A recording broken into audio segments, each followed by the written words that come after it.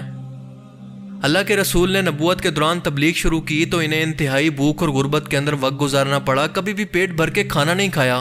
بعض اوقات تو نوبت یہاں تک پہنچ گئی کہ آپ کو پیٹ پر پتھر تک باندھنے پڑے۔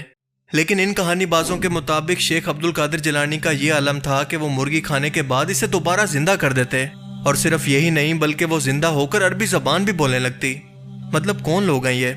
کو دیکھا اور کہا اٹھ، اللہ کے حکم سے انہی ہڈیوں میں سے تو مرغی زندہ ہو جاتی ہے۔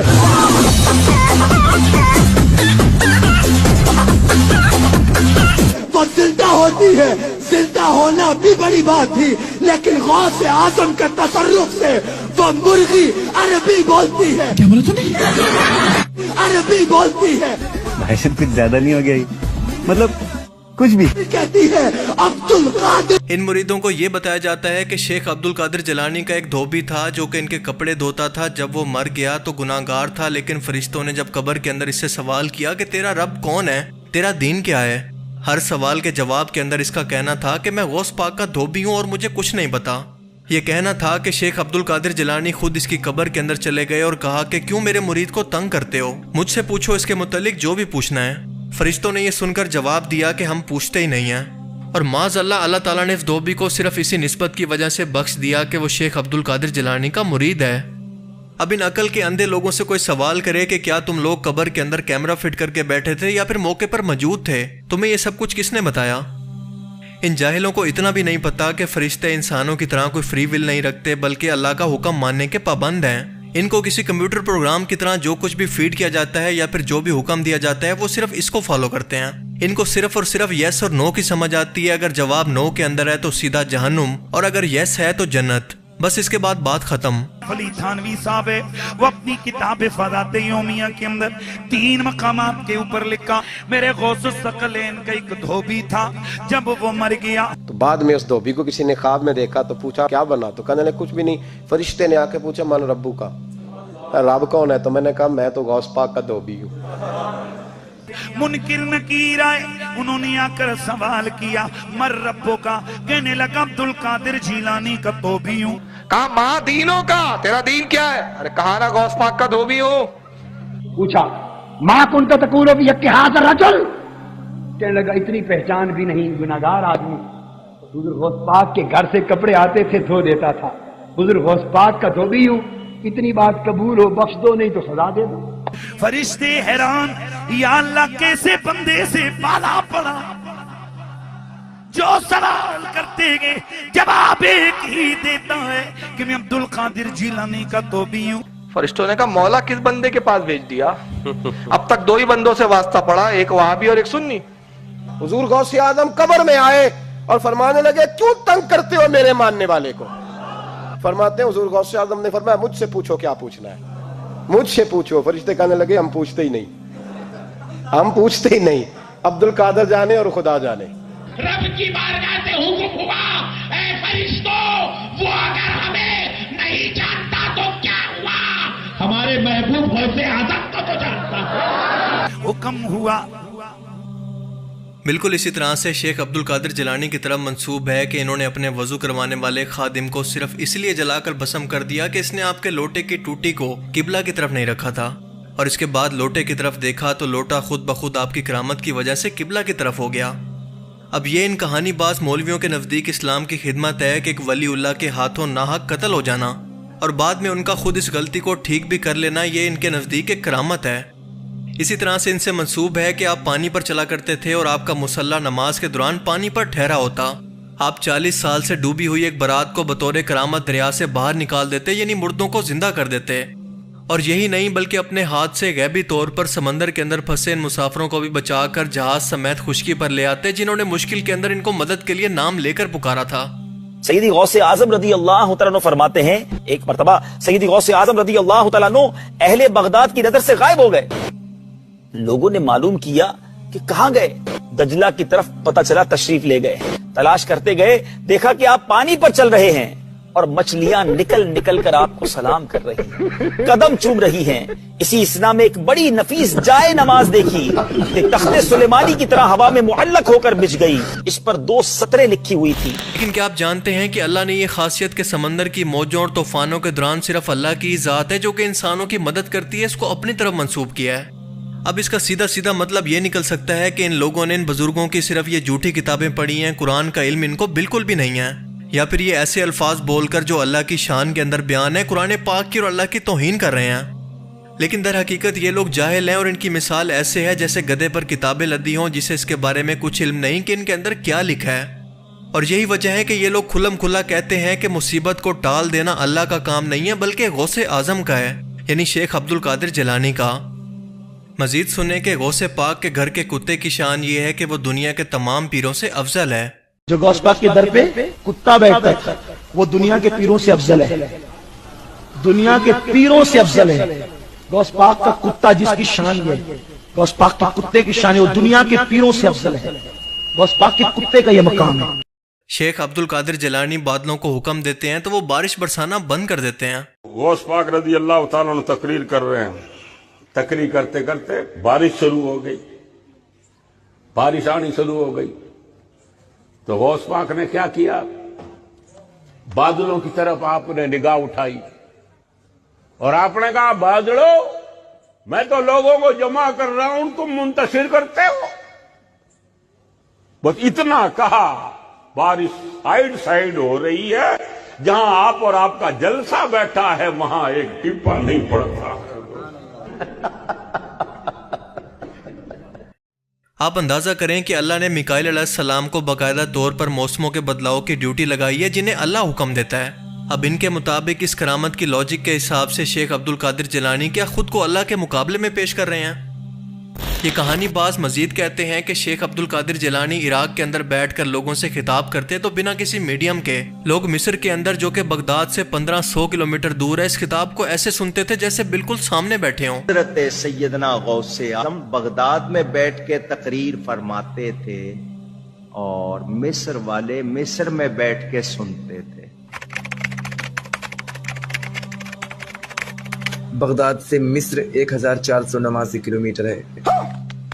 مائک نہیں تھا، اسپیکر نہیں تھا، ایمپلیفائر نہیں تھا، واکی ٹاکی کوئی اور سسٹم نہیں تھا کہ آپ اپنے ممبر پر ہیں اور پوری دنیا سن رہی ہے۔ کیا غیر مسلم اس طرح کی بے تکی لاجکس کو سن کر اسلام سے متاثر ہوں گے یا پھر اس کا مذاق اڑائیں گے؟ قصہ المختصر ان لوگوں کو نسل در نسل شیخ عبد القادر جیلانی کی محبت ایسے پلا دی گئی ہے جیسے بنی اسرائیل کو بچڑے کی محبت پلا دی گئی تھی۔ اتنی محبت کہ ان لوگوں نے بچڑے کو خدا بنا لیا تھا، اور ان لوگوں نے شیخ عبد القادر جیلانی کو، جنہیں یہ غوث پاک کہتے ہیں یعنی سب سے بڑا مدد کرنے والا، یہ نام لینا بھی شرک ہے کیونکہ سب سے بڑا مددگار تو صرف اور صرف اللہ ہے۔ ان لوگوں نے شیخ عبد القادر کے نام کی نیاز 11ویں کے طور پر شروع کر دی ہے جیسے اللہ کے لیے قربانی کی جاتی ہے۔ اگر اس کے جواب کے اندر یہ لاجک پیش کی جائے کہ یہ تو صرف ان کی بخشش کے لیے ہے تو کیا وہ گناہ گار تھے جو ان کو بخشوانے کے لیے ان کے مریدوں کی طرف سے یہ ثواب بھیجا جا رہا ہے؟ ان لوگوں نے انڈائریکٹلی شیخ عبد القادر جیلانی کو خدا مان کر ان کی اپنی نماز غوثیہ تک ایجاد کر دی ہے، جس میں واضح طور پر اللہ کے بعد یا شیخ عبد القادر جیلانی میری مدد کو پہنچے کہ کفری الفاظ بولے جاتے ہیں۔ پھر 11 مرتبہ درود شریف پڑھے۔ کتنی مرتبہ؟ اور بغداد کی طرف 11 قدم چلے، 11 قدم چلے بغداد کی طرف، میرا نام پکارے، یا شیخ سید عبد القادر جیلانی شیئا للہ، اپنی حاجت بیان کرے، مجھے اللہ پر یقین ہے اللہ اس کی حاجت پوری کر دے گا۔ کھجور پر دم کرتے ہوئے اللہ کا نام لے کر اس کے بعد شیخ عبد القادر جیلانی کا نام لے کر ان سے مدد مانگی جا رہی ہے۔ ماہ فاخر ربیع الاخر کی 11ویں رات 3 کھجوریں لے کر ایک بار سورۃ الفاتحہ، ایک مرتبہ سورۃ الاخلاص، پھر 11 بار یا شیخ عبد القادر جیلانی شیئا للہ المدد، اول آخر ایک بار درود شریف پڑھ کر ایک کھجور پر دم کیجیے۔ اس کے بعد اسی طرح دوسری اور تیسری کھجور پر بھی پڑھ کر دم کر دیجیے۔ قرآن پاک میں اللہ پاک اپنی شان بیان کرتے ہوئے فرماتا ہے کہ اگر ایسا ہو کہ دنیا کے تمام درخت قلم بن جائیں، اس کے علاوہ بھی 7 سمندر اور سیاہی کے بن جائیں، تو اللہ کی صفات لکھنا ختم نہیں ہوں گی۔ اور اب اللہ کی یہ صفت جو کہ اللہ تعالیٰ نے خاص طور پر اپنے نام کے ساتھ مثال دے کر منسوب کی ہے، آپ شیخ عبد القادر جیلانی کے بارے میں بھی سن لیں۔ فرماتے ہیں مخدوم گنج بخش رحمت اللہ علیہ کہ اگر ساری دنیا کے جھاڑ کے پتوں کو، ساری دنیا کے جھاڑوں کے پتوں کو اگر ورق بنا دیا جائے اور ساری دنیا کے جھاڑوں کی ڈغالیوں اور شاخوں کو قلم بنا دیا جائے، پورے زمین والوں آسمان والوں کو غوث اعظم کی تعریف اور کرامات لکھنے پہ لگا دیا جائے تو شاخ ختم ہو جائیں گی، پتے ختم ہو جائیں گے، مگر غوث اعظم کی شان و عظمت ختم نہیں ہوگی۔ اب مجھے یہ بتائیں کہ کیا دنیا کا کوئی بھی مسلمان اس بات پر یقین نہیں رکھتا کہ موت اور زندگی دینا اللہ کا کام ہے؟ اور اب ذرا یہ سنیں کہ یہ مینٹل کیس یہ کہہ رہا ہے کہ جس دن شیخ عبد القادر جیلانی سے کوئی مصافحہ کر لیتا تھا یا پھر مل لیتا تھا تو اس شخص کو کبھی بھی اس دن موت نہیں آتی تھی، اور لوگ اپنی زندگی کی ضمانت لینے کے لیے ہر روز ان سے مصافحہ کرنے آتے۔ استغفر اللہ۔ غوث پاک کا حال یہ تھا کہ غوث پاک کا نام کوئی بے وضو لیتا تھا تو وہ مر جاتا تھا۔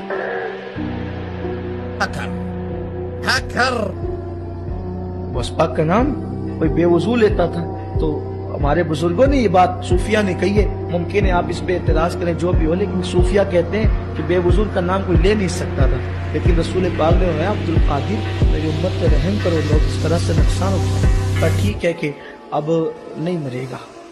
میں گالی نہیں دے سکتا، گالی نہیں دینا، فیملی دیکھتی ہے، ورنہ میں ایسے گالی دوں، ایسے گالی دوں نا، زندگی بھر یاد رکھیں یہ بڑے ہوئے۔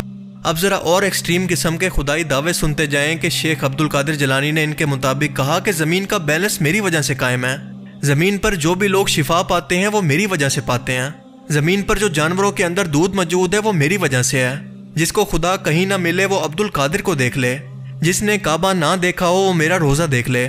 خود غوث پاک نے فرمایا زمین کا بیلنس قائم ہے عبد القادر کی وجہ سے۔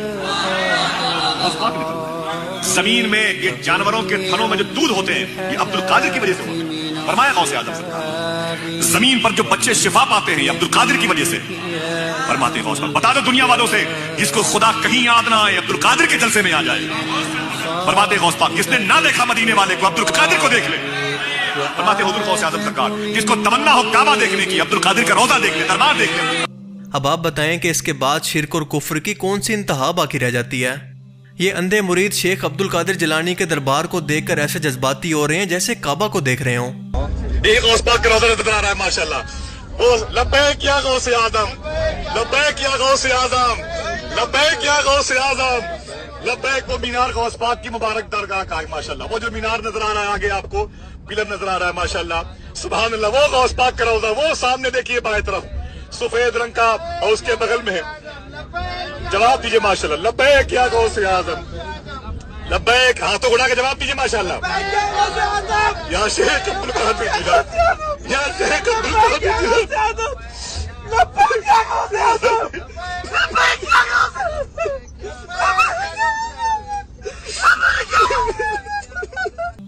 جیسے اللہ کی صفات کے مطابق ان کے 99 نام لکھے گئے ہیں، بالکل اسی طرح سے شیخ عبد القادر جیلانی کے بھی 99 نام لکھ دیے گئے ہیں۔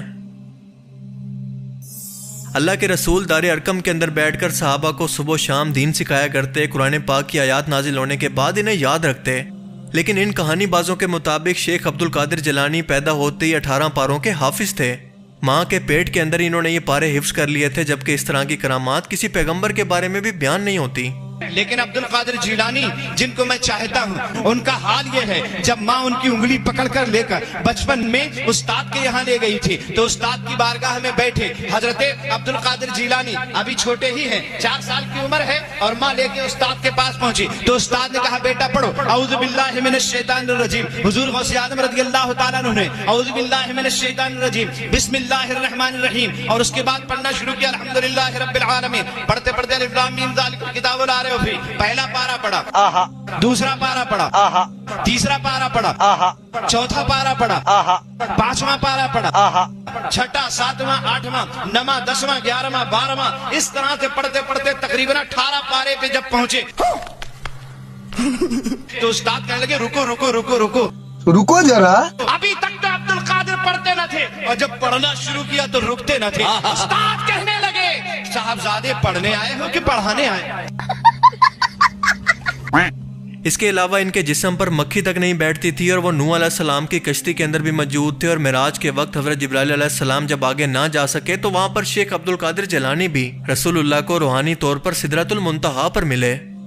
غوث پاک ارشاد فرماتے ہیں جب نوح کی کشتی چلنے کے لیے نکلی تھی اس وقت بھی عبد القادر نوح کی کشتی میں موجود تھا. فرماتے ہیں جب نار نمرود ابراہیم پر گلزار ہوئی اس وقت میں حضرت ابراہیم کی پشت میں موجود تھا. استغفر اللہ العظیم، استغفر اللہ، استغفر اللہ. غوث پاک فرماتے ہیں میرے اللہ نے مجھ سے 70 مرتبہ وعدہ کیا ہے عبد القادر جو تجھ سے محبت کرے گا اس کو اس وقت تک موت نہیں دوں گا جب تک کہ اس کو توبہ کی توفیق نہ دے. حضرت مختوم اشرف جہانگیر سمنانی رضی اللہ تعالیٰ ارشاد فرماتے کہ سرکار غوث پاک کے جسم پہ مکھی نہیں بیٹھتی تھی. غوث پاک کے جسم پہ مکھی نہیں بیٹھتی اور جب آپ بول و براز کرتے تھے، جب آپ رفع حاجت کرتے تھے تو زمین اس کو نگل لیتی تھی. آپ کے بول و براز کو فضلات کو کسی نے دیکھا نہیں، زمین اس کو نگل لیتی تھی اور آپ کے جسم سے مشک کی خوشبو آتی تھی. عبد القادر صرف ایک چھلانگ لگا کر سورج کے اندر پہنچ جاتے اور وہاں سے واپس بھی زمین پر آ جاتے. ان جاہلوں کو نہ سورج کے سائز کا پتہ، نہ سورج کی کوالٹیز کا پتہ اور نہ یہ پتہ کہ سورج کتنا دور ہے. ان کو سائنس کی بیسک کا بھی نہیں پتا. کہنے لگے عبد القادر جی امی سوال ہے میرا بچپن سے. کہا کیا؟ ایک بات بتاؤ، میں تمہیں گود میں کھلاتی تھی لیکن کبھی کبھی ایسا ہوتا تھا تم چھلانگ لگاتے تھے تو کدھر چلے جاتے تھے؟ دودھ پینے کی عمر میں کہاں جاتے تھے؟ مسکرا کے کہنے لگے ماں جب چھلانگ لگاتا تھا تو میں سورج کے اندر چلا جاتا تھا. ماشاءاللہ. سورج کے اندر جو لاکھوں کلومیٹر دور، لاکھوں میل دوری سے جلا دے آدمی کو.